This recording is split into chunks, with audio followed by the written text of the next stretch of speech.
Okay, I know I've done this bit before, but today it's actually relevant.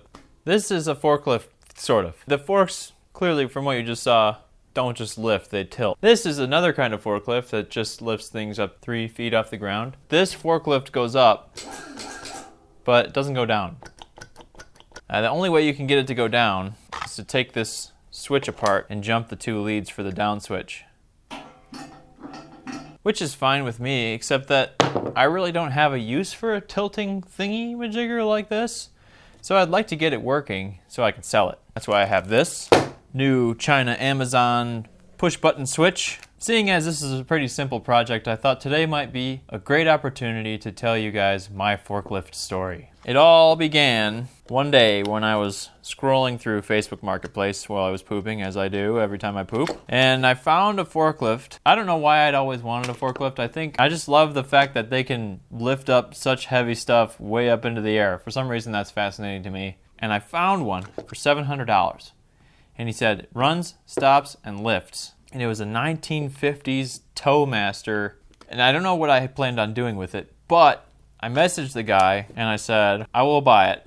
Because for some reason I assumed that there was going to be tons of competition for this crappy old forklift. And he said, this thing's about 4,000 pounds, which I was expecting it to be pretty heavy. And from what I understand, 4,000 pounds is not crazy heavy for forklifts. Most of them can lift over 4,000 pounds, and a lot of them weigh 10,000 plus. Met up with the guy a couple days after I bought it. He shows me the forklift and it does not turn on. It does not run. And at this point I was thinking it was pretty stupid just to send the guy $700 over the internet and just expect that everything was going to work out the way it was supposed to, but that's what I did. And I was kind of stuck there. Eventually we got it going on starter fluid.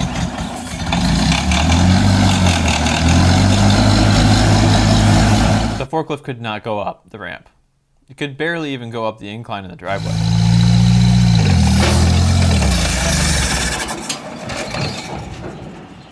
She wants it. Getting there. So what we ended up doing is there was like a concrete ledge. We had managed to get the forklift up on the ledge and we got the ramps on the ledge, and then the angle from the ramps to the dump trailer was not super steep, so we managed to get the forklift in there. And it would lift, like the boom would go up, the forks would go up, but they did not come back down. And that's a problem when you're driving on the highway and the forks are all the way up and you try to go under a bridge. So we were trying everything to get the forks to come down. Like gravity was the only thing that pulled the forks back down. So something got clogged up and gravity wasn't enough force. We tried hammering on it, we tried hanging on it, and I actually tried prying it with a 2x4. There's an old 2x4 that was in the ceiling of my garage since probably the 50s. So this thing was dried out. It was so dry, in fact, that once I put my weight on it, it just snapped clean in half. How's that noggin? How's that noggin feeling right about now? It did not feel good. There was like blood running down the front of my face. Like, it was a mess. So I think eventually what we did is we just tied a towel around my head and put a napkin in there just to kind of put some pressure on it. As far as the forks coming down and not hitting a bridge on the highway, we kind of looked at it and we decided that we didn't put them up quite high enough for them to hit a bridge, so we just drove with them up.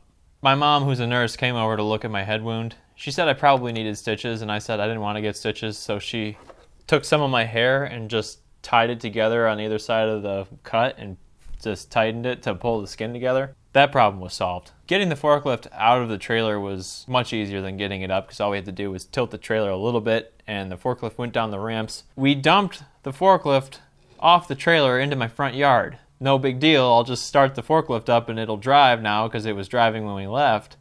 And I'll just drive it up the ditch into the road and take the road into my driveway, and we'll just leave it in my driveway until I have time to work on it. And 4,000 pounds on little tiny wheels in the dirt, that didn't work.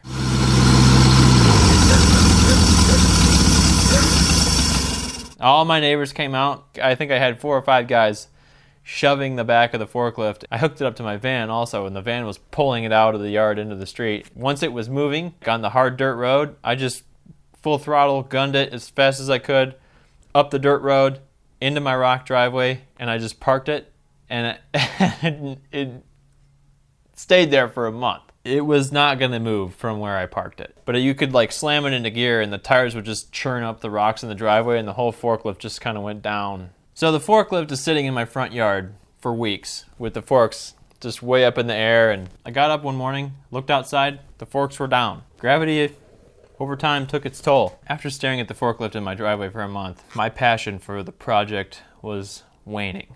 I decided that I had to get rid of it. I had to think of a way that I could move the forklift out of the hole it had dug itself into in the driveway. Bought a bunch of pulleys and a nice strong cable, and I wrapped a pulley around a tree, from the tree to the forklift, and then back to the tree again. You know, just did a couple of wraps with the pulley, so it was, you know, the compound, what you would call it. But basically, pulleys can do heavy things that regular people can't do on their own.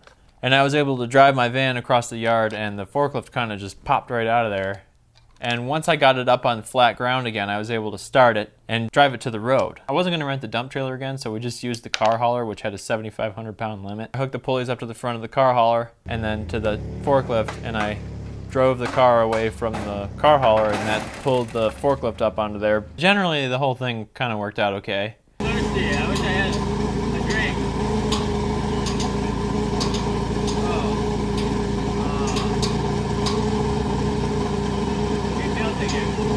The plan was to scrap the forklift. Once we got it on the trailer, we hooked it back up to the bus and we drove it down to the scrapyard with pretty much no issues. And the guy at the scrapyard said he would just take the forklift off of the trailer with his forklift. He stuck his forks under there and tried to get our little tow motor off of the trailer, and the back wheels came off the ground. Like, it started leaning. That was pretty funny because that guy was kind of terrified at the fact that his forklift started tipping over. That's not supposed to happen with those things. I know you guys who are forklift certified, you've probably seen and heard all this before, but for me, just a regular old dude in his garage who's only got 3 forklifts, it's not that many. It was pretty shocking to see that thing almost tip. Instead of doing that, he was just going to pull it off the trailer with his forklift. We'll just kind of tow it off. And that actually seemed to work out all right. After we yanked it off the trailer, just kind of put it in place there, we went back and we weighed the whole rig. It turned out that forklift was 7,800 pounds, 7,500 pounds, which is like almost double what he said it was. Originally, I thought it was 4,000. It was 78 or 7,500 pounds. Long story short, I bought a forklift for $700, sight unseen. Killed myself getting it home. It sat in my yard for a month. Eventually, I scrapped it, and I made I think I made $180 off that thing. I think I got $880 from the scrapyard. Overall, pretty good deal. 10 out of 10 would recommend. So I guess the moral of the story is, if you really want to buy a forklift and everyone thinks you're a big idiot except for your friends that help you pick it up, and your wife says, why do you even need a forklift, and you can't think of a real excuse, the reality is it's an investment. Okay? Just take me for an example, all right? Very successful investment in my case. And really, it opened the door for me for buying forklifts for the rest of my life. I mean, look at me now. I'm surrounded by forklifts. I'm not forklift certified, but I don't have to be forklift certified in my own home. No one's coming on around here and checking my credentials. Let's check our progress here. Down, up. Well, guys, thanks for listening to my forklift story. Remember, we're doing 30 days in the garage, 30 videos in 30 days. Today's 27. We got 3 days left to reach 1,000 subscribers. We're in the 170s somewhere. I think we're going to be able to do it, guys. I really believe in us.